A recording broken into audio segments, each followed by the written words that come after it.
सबने जय श्री राम जी। मैं संदीप मेला और स्वागत है सभी बैंकर्स का एक नई वीडियो में। तो आज हम करने वाले हैं मॉक टेस्ट नंबर 8, जिसमें कि आपके negotiable instrument act, RBI act और बैंकिंग रेगुलेशन एक्ट जो हमने किया है उस सभी के जो मिक्स्ड क्वेश्चन इसमें आपके पास रहेंगे। तो अगर आप चैनल में पहली बार आए तो चैनल को सब्सक्राइब जरूर कर लेना, क्योंकि यहाँ पर आपके पास पूरा का पूरा जो सिलेबस है वो बिल्कुल फ्री में आपके पास कराया जाएगा। तो चलिए शुरू करते हैं। तो फर्स्ट हमारे पास है, देखिए फर्स्ट हमारे पास है नोटिंग ऑफ ए बिल और प्रोविजरी नोटिस डन बाय, यानी कि जो बिल ऑफ एक्सचेंज या फिर प्रोविजरी नोट की जो नोटिंग की जाती है वो किसके द्वारा की जाती है। Auth commissioner, first class magistrate, holder या फिर notary public.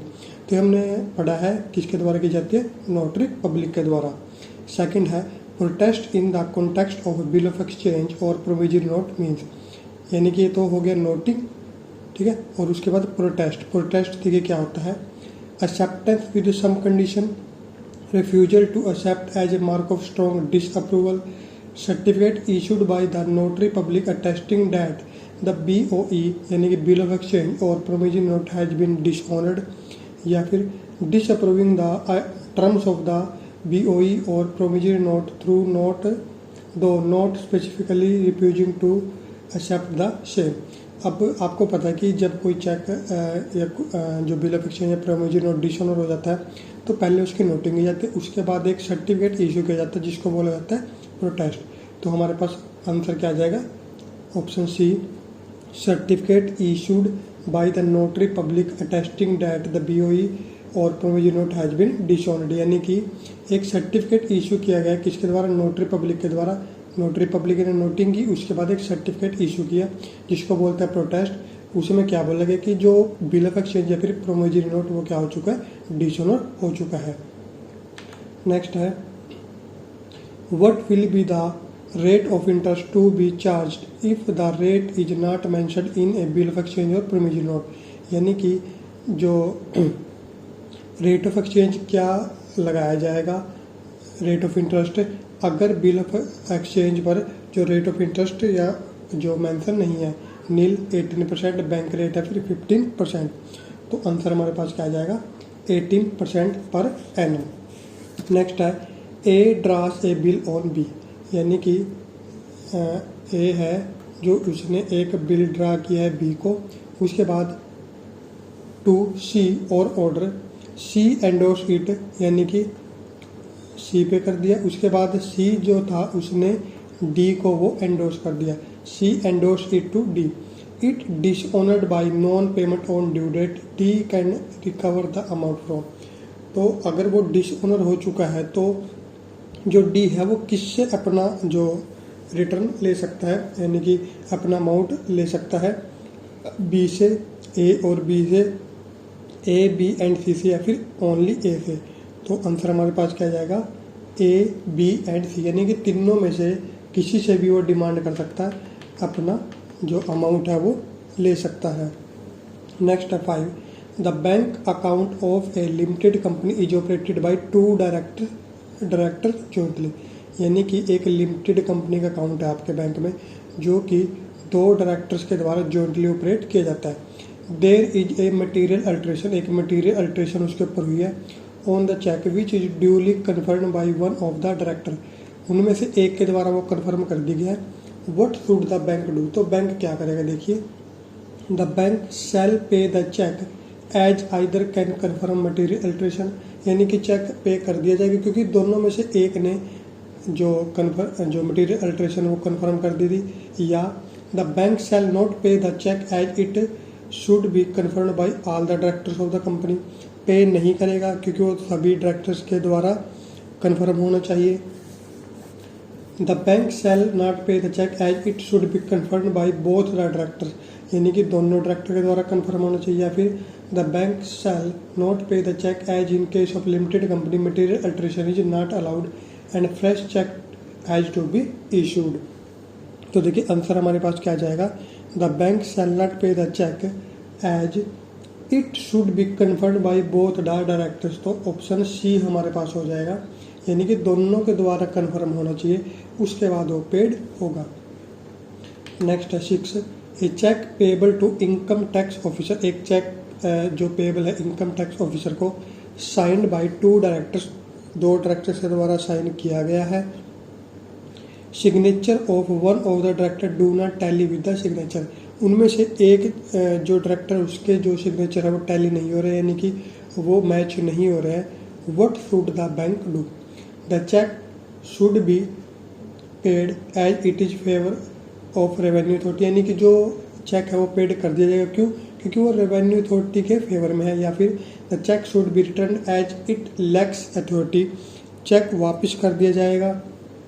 The cheque should be paid after telephonic confirmation from the director, telephone confirmation यानी कि जो कम्युनिकेट करके उसके बाद चेक पेड कर दिया जाएगा। या फिर the cheque shall be passed if the amount is small, यानी कि चेक पास कर दिया जाएगा अगर अमाउंट स्मॉल हो।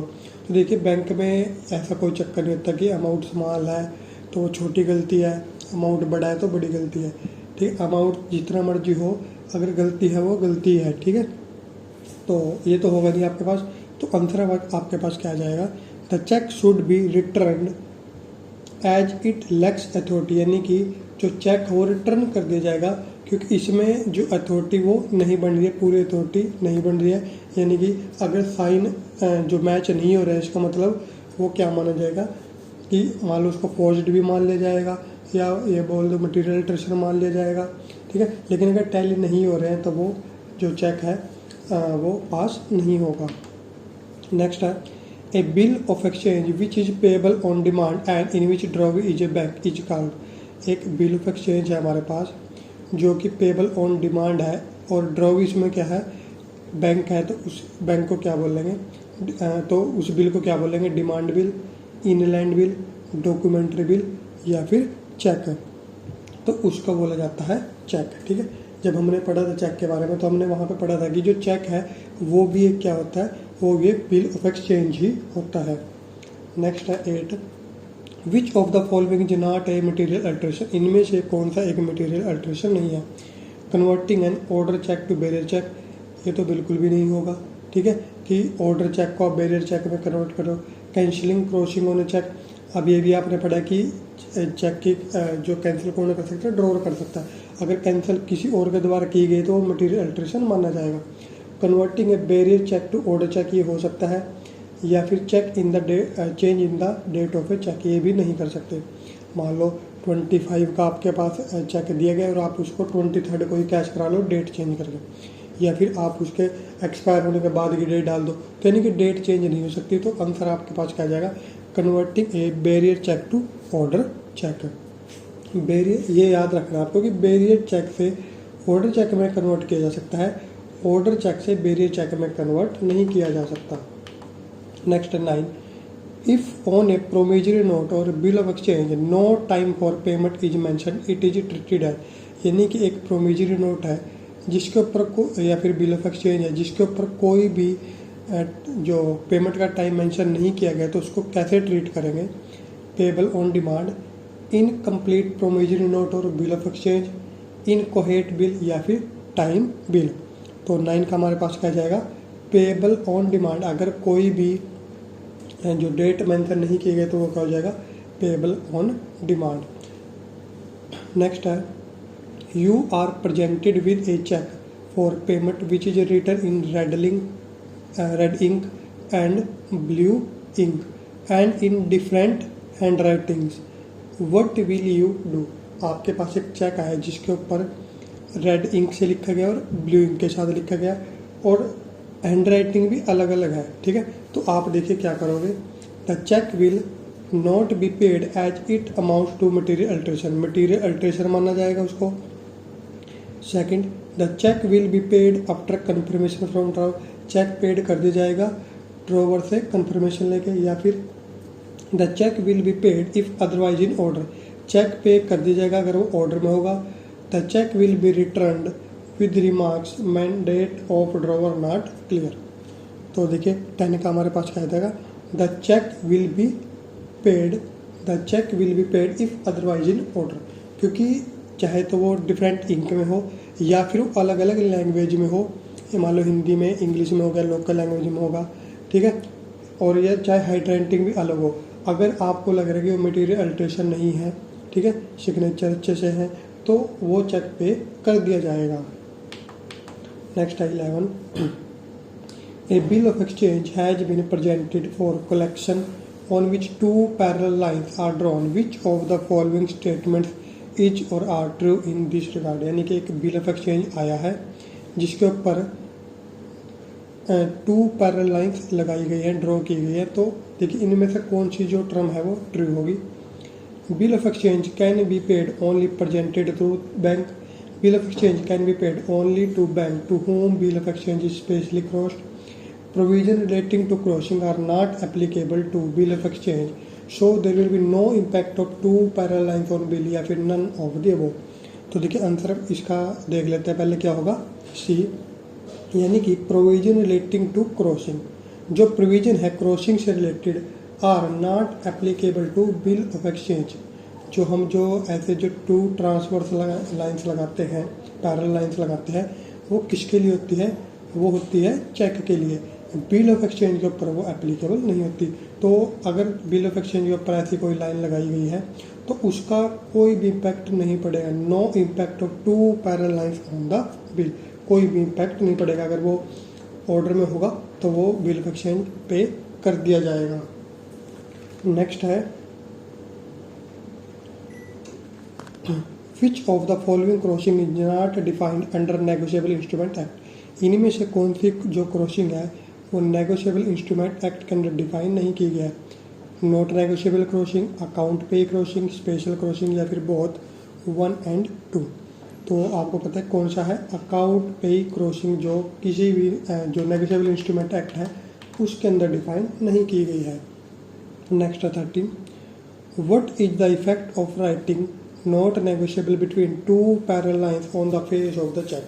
कि जो हम लिखते हैं कि not negotiable two parallel lines के बीच में, उसका क्या इफेक्ट होता है, उसका मतलब क्या निकलता है। देखिए, the cheque does not remain transferable and can not be endorsed. कि जो चेक है वो ट्रांसफ़र नहीं किया जा सकता, और remain the cheque does not remain transferable and can not be endorse, यानी कि ना तो ट्रांसफ़र किया जा सकता और ना ही एंडोर्स किया जा सकता। अब आपको पता है कि हमने पढ़ा है कि टू ट्रांसफर लाइन्स अगर लगते हैं उसका मतलब ये नहीं होता कि उसको ट्रांसफ़र नहीं कर सकता, ट्रांसफ़र किया जा सकता है, तो ये ऑप्शन नहीं होगा।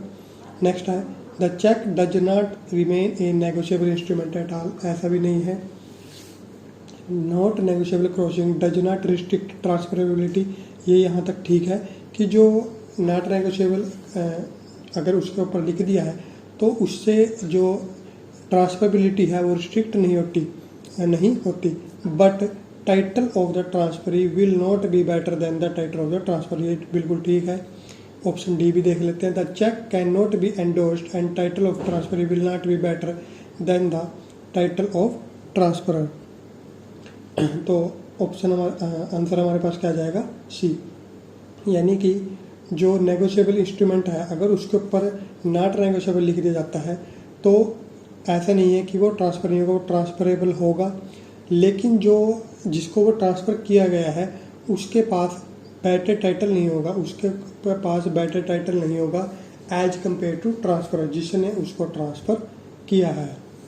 Next 14, what constitutes special crossing on a cheque. Two parallel lines on face of the cheque, यानी दो पैरेलल लाइन लगाना फेस ऑफ चेक के ऊपर। Name of a bank on the face of a cheque with और without two parallel line, यानी कि दो parallel line और नाम चाहे लिखा हो या ना लिखा हो। Name of a bank on the face of a cheque only within two parallel line, या फिर account payee written within two parallel line on the face of the cheque. तो 14 का हमारे पास क्या हो जाएगा, name of a bank on the face of the cheque और विदाउट टू पैरेलल लाइंस, ये हमारे पास हो जाएगा। यानी कि अगर नाम लिखा होना चाहिए चाहे दो पैरेलल लाइंस ना भी हो, तो वो हमारे पास क्या हो जाएगी, स्पेशल क्रॉसिंग। नेक्स्ट है, हु कैन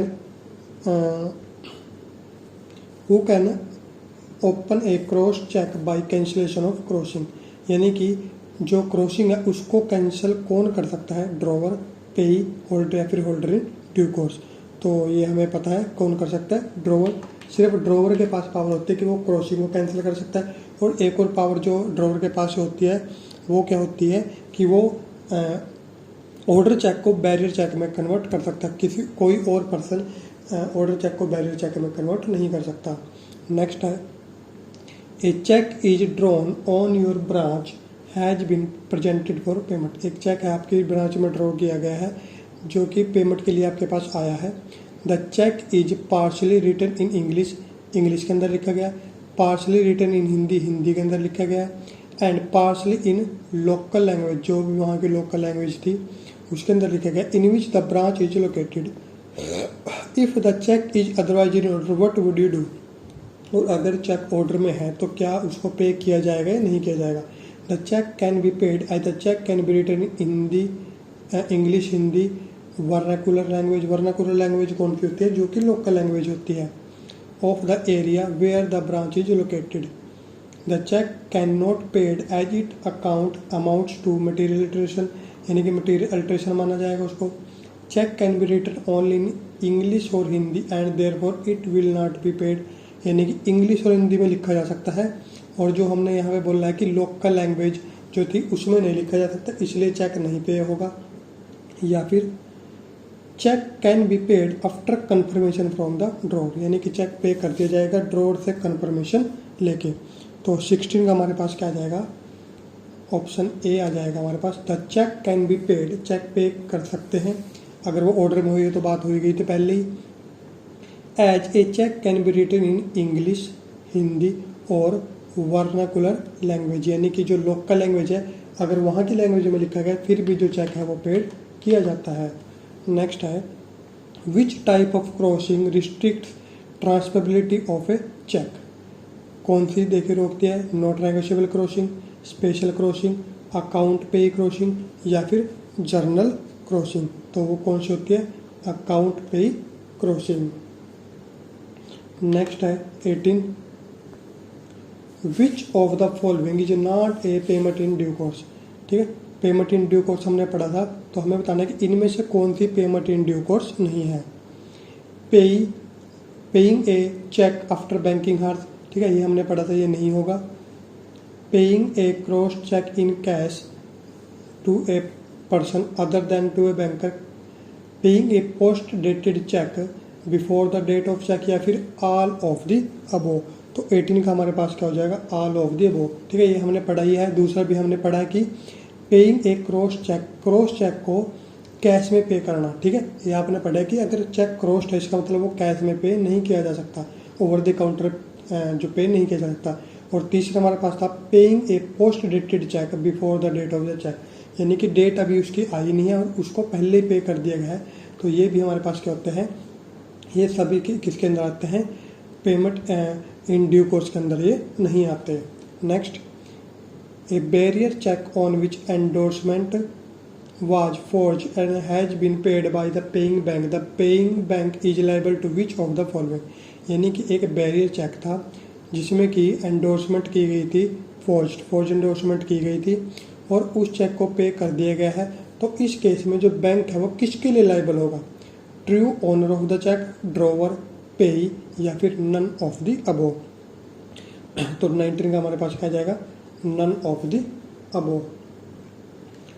नेक्स्ट है, which of the following is true, इनमें से कौन सा ट्रू है। देखिए, promissory notes and bills of exchange are to be stamped as per Indian stamp act. Promissory notes are cheques to be stamped, cheques need not be stamped या फिर both 1 and 3। तो option इसका आ जाएगा 1 and 3, यानी कि promissory note and bill of exchange are to be stamped as per Indian stamp act. ठीक है, और ये हमारे पास थर्ड क्या हो गया कि cheques need not be stamped. ठीक है, प्रोमिजरी नोट और बिल ऑफ एक्सचेंज पे स्टैंप लगाई जाएगी, लेकिन जो चेक है उसके ऊपर स्टैंप लगाने की जरूरत नहीं है। नेक्स्ट है 21, CTS 2010 standard is related to. CTS जो 2010 है वो किससे रिलेटेड है, computer language, security feature in bank note, the benchmark prescriptions for standardisation of cheque books या फिर अकाउंट 15 स्टैंडर्ड। तो 21 जो आपको पता है किसके लिए होता है, the benchmark prescriptions for standardisation of cheque books, यानी कि चेक के लिए होता है, चेक बुक से रिलेटेड होता है। तो CTS जो हमने पढ़ा भी था और आगे भी हम पढ़ेंगे इसके बारे में, थोड़ा सा टॉपिक जो रहता है वो भी इसके बारे में हम पढ़ेंगे। तो जो CTS है वो किससे रिलेटेड होता है, चेक से रिलेटेड। नेक्स्ट है ए चेक डेटेड 2011, एक चेक है जिसके ऊपर डेट 20/12/2011 लिखी गया है। वाज इशूड ऑन 10/10/2011, 10/10/2011 को इशू किया गया है, डेट है 20/12 की। The account holder give stop payment instruction of the above cheque on 15/11/2011, यानी कि 15/11/2011 को उसने स्टॉप पेमेंट इंस्ट्रक्शन दी है। तो बैंक क्या करेगा, यानी कि 10/10/2011 को चेक बनाया गया है, 20/12/2011 उसके ऊपर डेट है और 20/12 से पहले यानी कि 15/11 को ही स्टॉप पेमेंट इंस्ट्रक्शन दी गई है। तो देखिए क्या किया जाएगा, will refuse to accept the instruction as the cheque is already paid. ये तो नहीं होगा क्योंकि उसकी ड्यू डेट अभी नहीं आई है, यानी कि जो 12 तारीख थी, 12 तारीख 12वां महीना वो नहीं आया है, तो यानी कि पेड नहीं हुआ वो। Will refuse as per the recent Supreme Court judgement, या फिर will refuse as issuance of post dated cheque is illegal, या फिर will accept the stop payment instruction. तो क्या होगा, एक्सेप्ट कर ली जाएगी क्योंकि जो चेक है वो अभी पे नहीं किया गया था। नेक्स्ट है 23rd, section 6 of negotiable instrument act deals with, किसके साथ करता है, चेक। अब आप क्या करोगे, आपको पता है कि जो 6 किसके साथ करता है, चेक के साथ करता है। तो आप यहाँ पे क्या करोगे, यहाँ पे ए आप जो टिक कर दोगे, लेकिन आप कई बार क्या होता है कि आप आगे के ऑप्शन पढ़ोगे ना, ए पे टिक कर दोगे क्योंकि बिल्कुल ठीक है कि चेक के साथ जो ट्रीट करता है। और सेकंड ऑप्शन हमने क्या देखा, देखिए ट्रंकेटेड चेक और इलेक्ट्रॉनिक फॉर्म ऑफ चेक। अभी ये तीन जो ऑप्शन है चेक से रिलेटेड ही है, ठीक है। तो इनका आंसर क्या आएगा, ऑल ऑफ दी अबोव। तो इतनी जल्दी नहीं करनी है कि आपने बस चेक देखा और इसके ऊपर क्लिक कर दिया और बाकी के ऑप्शन ना देखे हो, ठीक है। नेक्स्ट है account pay in crossing is address to, account pay जो क्रॉसिंग होती है किसको एड्रेस की जाती है, कलेक्टिंग बैंकर को, पेई को, ड्रॉवी बैंकर को, या फिर बोथ 1 and 2। तो वो किसको लिए होती है, कलेक्टिंग बैंकर के लिए। What is the maximum number of endorsement that are allowed on a negotiable instrument, पता है हमें कितने होते हैं, नो लिमिट, कितनी भी कर सकते हैं। अगर एंडोर्समेंट का जो जगह नहीं बचती तो एक पेपर उसके साथ अटैच कर दिया जाता है जिसे बोला जाता है LONG। Next, a minor age 16 years presents a check for payment of rate 30,000, can you make payment if the cheque is otherwise in order, यानी कि एक माइनर है जिसकी एज 16 साल है, एक चेक लेकर आया जिसकी पेमेंट कितनी है 30,000। Can you make the payment, कि क्या आप पेमेंट कर सकते हो अगर जो चेक है वो ऑर्डर में हो। तो देखिए no the amount is high, नहीं किया जाएगा क्योंकि अमाउंट हाई है। No minor can not give discharge, yes after obtaining a stamped receipt, या फिर yes minor can give a valid discharge. तो 26 का हमारे पास क्या जाएगा, yes minor can give a valid discharge. देखिए आपके पास क्या है, चेक आया है जिसके ऊपर साइन वगैरह हुआ है, सब कुछ है, आपके पास पेमेंट के लिए चेक आया है, तो उसका कोई चक्कर नहीं है कि वो माइनर था क्या था, क्योंकि उसकी ऐसा नहीं है कि उसके ऊपर साइन करने हैं फिर जाके वो जो आपके पास पेड होगा। तो जो चेक है वो डिस्चार्ज कर दिया जाएगा, माइनर का इसमें कोई चक्कर नहीं रहेगा। नेक्स्ट है as per section 13 of negotiable instrument act which of the following instrument payable either to order और टू बैरियर इज और आर नेगोशिएबल इंस्ट्रूमेंट, इनमें से कौन सा जो हमारे पास क्या होता है पेबल टू, कौन सा इंस्ट्रूमेंट जो पेबल टू ऑर्डर होगा या फिर बैरियर होगा, only promissory note, only bill of exchange, only cheque, या फिर ऑल ऑफ 3। तो 27 का हमारे पास क्या हो जाएगा, all of 3। The NI act came into effect from, कब से आया था, 1/4/1891, 1/4/1881, 81 वाला आपके पास है, ठीक है, या फिर 1/3/1882, 1/4/1890। तो 28 का हमारे पास क्या आ जाएगा, 1/3/1882। एक्ट कब बना था? ठीक है, 1881 में नेगोशिएबल इंस्ट्रूमेंट एक्ट 1881 पढ़ते हैं हम। ठीक है, बना कब था? 1881 में, और लागू कब हुआ था? 1882 में। नेक्स्ट है negotiations of bearer cheque is completed. कैसे की जाती है? बाय डिलीवरी एंड एंडोर्समेंट, जब डिलीवरी हो जाती है और एंडोर्समेंट हो जाती है। बाय नेगोशिएशन, बाय डिलीवरी, या फिर बाय डिलीवरी और एंडोर्समेंट। तो 29 का हमारे पास क्या जाएगा? Bye delivery.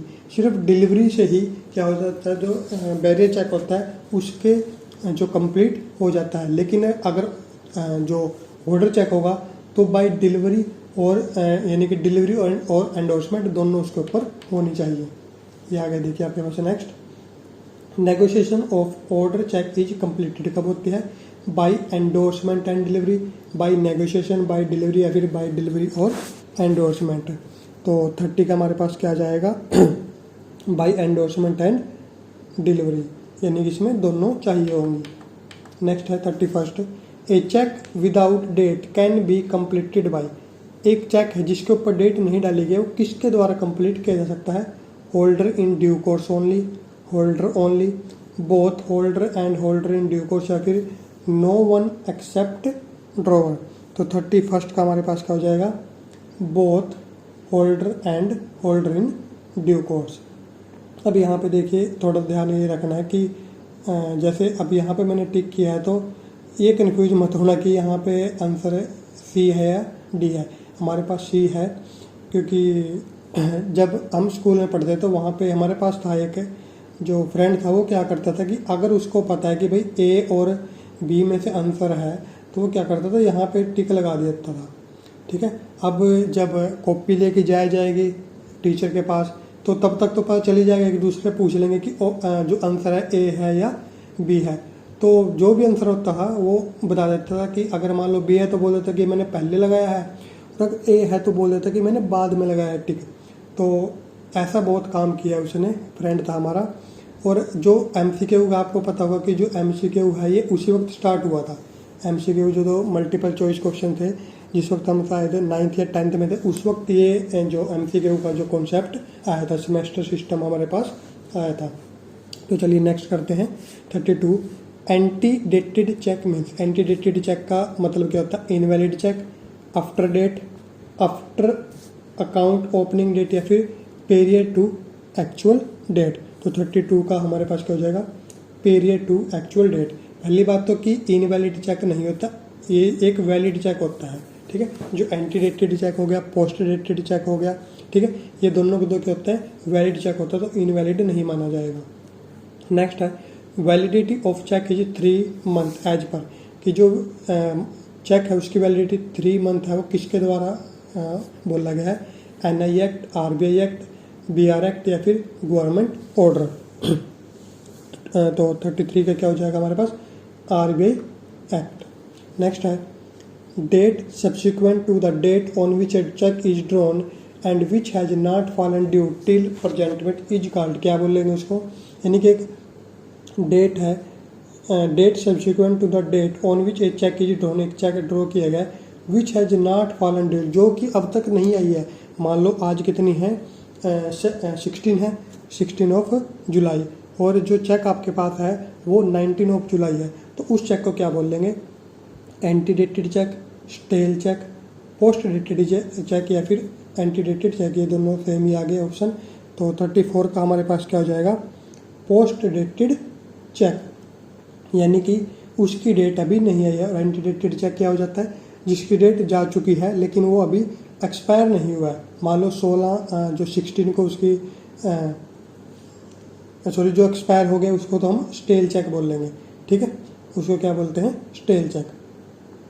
नेक्स्ट है banks can not lend on security of their shares as per restriction imposed by, कि जो बैंक्स है वो अपनी सिक्योरिटी के ऊपर, अपने जो शेयर्स के ऊपर, यानी कि उनकी सिक्योरिटी के ऊपर जो लोन नहीं दे सकते। तो इसको क्या बोला? ये कहाँ पे डिफाइन किया गया? RBI एक्ट 1934 के सेक्शन 22A में, या फिर BR एक्ट 1949 के सेक्शन 20 में, या फिर सेबी ने डिफाइन किया है। तो 35 का हमारे पास आ जाएगा बियर एक्ट 1949 के सेक्शन 20 में। नेक्स्ट है 36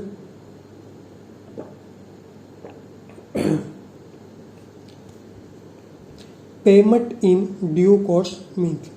पेमेंट इन ड्यू कोर्स किसको बोला जाता है? देखिए, on due date, in accordance with apparent tenor, in accordance with apparent signature and specimen, या फिर ड्यू टू इनसफिशिएंट फंड्स। तो 36 का हमारे पास क्या हो जाएगा? In accordance with the apparent tenor. यानी कि मतलब क्या है इसका कि जिस तरीके से एक चेक पास होना चाहिए उस तरीके से पेमेंट की जा रही है। यानी कि उसके ऊपर आपने जो साइन जो चेक की है, क्रॉसिंग चेक की है, ठीक है, कि फोर्स सिग्नेचर तो नहीं है, मटेरियल अल्टरेशन तो नहीं है, और कंसीडरेशन के लिए दिया गया है मान लो, और फ्रॉड चेक नहीं है। यानी कि पूरे के पूरे चीज़ें जो होती हैं वो चेक करके जो पेमेंट की जाती है और बैंकिंग आवर्स के अंदर की गई है, बिना नेग्लिजेंस के की गई है, तो उन सभी को क्या बोला जाता है? Apparent tenor. यानी कि सभी चीज़ों का ध्यान रख के जो पेमेंट की जाती है वो होती है payment in due course. Next है 37 payment of cheque is governed by section dash under NI act section 10, 31, 85, 126, या फिर ये हो गए ऑप्शन हमारे पास, ठीक है। तो 37 का हमारे पास आंसर क्या आ जाएगा?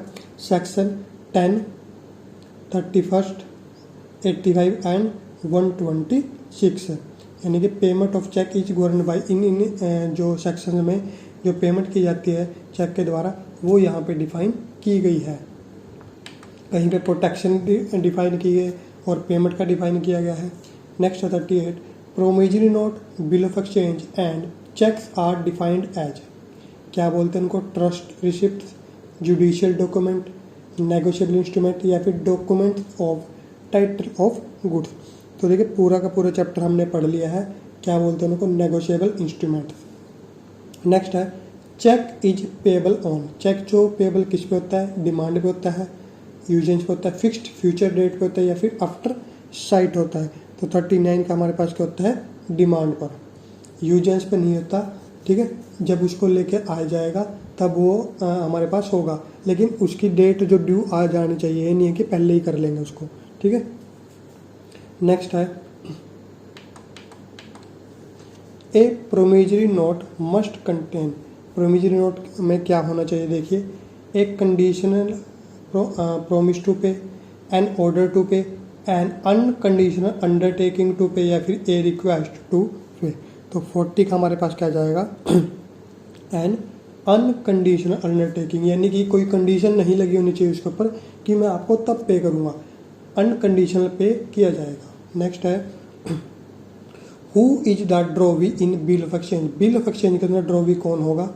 The person who makes the order to pay, the person whom the money is to be pay, जिसको पे किया जाएगा, the person directed to pay the money, जिसको बोला गया पे करने के लिए, या फिर the person who endorse the bill. तो 41 का क्या हो जाएगा? The person directed to pay the person directed to pay the money. Option C हमारे पास हो जाएगा। यानी कि वो पर्सन जिसको पे करने के लिए बोला गया वो होगा ड्रॉवी। नेक्स्ट है what is the minimum number of parties in A promissory note. Promissory note के अंदर मिनिमम कितनी पार्टीज होती हैं? 2, ठीक है।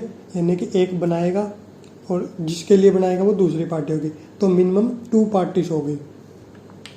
नेक्स्ट है which of the following is considered a cheque under the a bill of exchange drawn on a banker and payable on demand, a bill of exchange drawn on a specified person, a promissory note payable to bearer on demand, या फिर any instrument for payment of money. तो 43 के क्या हो जाएगा? A bill of exchange drawn on a banker and payable on demand. तो option A हमारे पास हो जाएगा। यानी कि बिल ऑफ एक्सचेंज जो कि ड्रॉन है एक बैंकर पे, पेएबल ऑन डिमांड है, तो उसको क्या बोल लेंगे हम? चेक बोल लेंगे, ठीक है। ये हमने पढ़ा था कि जो बिल ऑफ एक्सचेंज है, ठीक है, उसको भी हम चेक बोल सकते हैं। किस केस में? कि अगर जो वो क्या है बिल ऑफ एक्सचेंज ड्रॉन होने बैंक के द्वारा ड्रॉ किया गया है और पेएबल ऑन डिमांड है, तो उसको हम चेक बोल सकते हैं। Next what is the presentment for payment. Presenting the instrument to the drawer for acceptance. Presenting the instrument to the payee for endorsement. Giving notice of dishonor of the endorser या फिर demanding payment from the party liable to pay. तो क्या आ जाएगा? Demanding payment from the party liable to pay. उसको क्या बोलेंगे? Presentment or payment. Next है 45. What is a promissory note or bill of exchange said to be dishonored by non-payment? Non-payment से dishonored उसको क्या बोलेंगे? देखिए, when the holder refuse to accept payment, या फिर when the party liable to pay makes payment, when the instrument is lost, या फिर when payment is refused or cannot be obtained after due presentment. तो 45 का क्या हो जाएगा? When payment is refused or cannot be obtained after due presentment, तो उससे क्या बोला जाएगा? said to be dishonored by non-payment. Next है what is the significance of crossing a check. ठीक है, ये हम बहुत बार पढ़ चुके हैं. It makes the check payable over the counter. ठीक है, ये तो नहीं है. It allows payment only to the drawee bank. It restricts payment to be made only through a bank account या फिर all of the above. तो 46 का हमारे पास क्या हो जाएगा? It restricts the payment to made only through a bank account. यानी कि इससे एक रिस्ट्रिक्शन मिल जाती है कि सिर्फ एक जो पर्टिकुलर जो बैंक है उसके थ्रू ही पेमेंट की जाएगी. उसे इसलिए जो क्रॉसिंग जरूरी होती है, इसलिए क्रॉसिंग की जाती है. नेक्स्ट है who is primarily liable on a promissory note. Promissory note के लिए प्राइमरली कौन लाइबल होगा? देखिए, द पेई, the endorser, the maker, the holder. तो 47 का कौन हो जाएगा? मेकर, जिसने उसको बनाया है. Next, what is the concept of a material alteration in a negotiable instrument. Material alteration का जो कॉन्सेप्ट है नेगोशिएबल इंस्ट्रूमेंट के अंदर, उसका मतलब क्या है? यानी कि मटेरियल अल्ट्रेशन का मतलब क्या है? An alteration that changes the legal effect of the instrument, any minor correction on the instrument, adding an endorsement to the instrument, या फिर changing the colour of the ink use. तो 48 का हमारे पास हो जाएगा an alteration that change the legal effect of the instrument. यानी कि लीगल इफेक्ट क्या हो गया? मान लो क्रॉसिंग डिलीट कर दी, ठीक है, मतलब कि जो कैंसिल कर दी, या फिर जो कि सिर्फ ड्रॉ कर सकता है, या फिर अमाउंट बढ़ा दिया, 2000 था 12,000 उसका बना दिया, ठीक है, इस तरीके की, या फिर डेट चेंज कर दी, यानी कि जिससे कि लीगल इफेक्ट चेंज हो रहा है, या फिर जो ऑर्डर चेक को बैरियर चेक में कन्वर्ट कर दिया. तो ये सारे के सारे किसके अंदर आते हैं? Material alteration. नेक्स्ट है 49. When is an endorsement said to be restrictive. एक एंडोर्समेंट को रिस्ट्रिक्टिव कब बोला जाएगा? When it transfer the instrument without any condition, when it prohibits further negotiation of the instrument, when it is made by an authorised agent, या फिर when it specifies a particular person to whom the instrument is payable.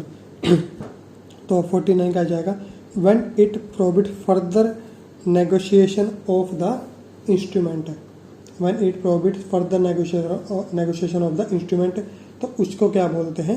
Restrictive endorsement, यानी कि आगे उसको जो नहीं किया जा सकता. Next, what is the effect of drawing a cheque account pay only. ठीक है, अकाउंट पे ओनली अगर है तो उसका क्या मतलब होगा? देखिए, it means the cheque can only be paid over the counter. It allows the check to be freely transferable by endorsement. It directs the collecting banker to credit the amount only to the payer's account, या फिर it renders the check invalid if not presented within 3 months. तो 50 का क्या हो जाएगा? It directs the collecting banker to credit the amount only to the payer's account. Account पे का मतलब क्या है कि जो अमाउंट है वो सिर्फ और सिर्फ उसके अकाउंट, यानी कि जो पेई है जिसका नाम लिखा गया उसके अकाउंट में जाएगा. तो वो होते हैं हमारे पास अकाउंट पेई. तो ये थे हमारे पास 50 क्वेश्चन का जो मॉक टेस्ट. जितने भी आपके इसमें से ठीक हुए हैं वो आप ज़रूर बताया करो, ताकि आप जो पता चल सके क्या आपकी प्रिपरेशन चल रही है. आई थिंक 45 से 50 के बीच में आपके पास जरूर होने चाहिए। और नेक्स्ट वीडियो में हम या तो इंग्लिश का लेके आएंगे या फिर जो नेगोशिएबल इंस्ट्रूमेंट एक्ट का जो हमारा एक पार्ट रहता है, जिसमें हम जो नेगोशिएबल इंस्ट्रूमेंट जो अलग अलग होते हैं, वैसे तो मेन तो 3 होते हैं, इससे अलग जैसे बिल ऑफ लेडिंग हो गया, रेलवे रिसिप्ट हो गया, ठीक है, उसके बारे में थोड़ा थोड़ा पढ़ेंगे। और जो अमेंडमेंट हुई है 2017 में जो नेगोशिएबल इंस्ट्रूमेंट एक्ट के अंदर, वो भी हम उसमें पढ़ेंगे। और जो जुडिशियल में जो इसकी कंप्लेंट की जाती है डिसऑनर की, वो सारा भी हम उसमें पढ़ेंगे। एक वीडियो में वो हमारा कंप्लीट हो जाएगा। तो इस वीडियो में इतना ही, मिलेंगे नेक्स्ट वीडियो में। तब तक के लिए सबको जय श्री राम।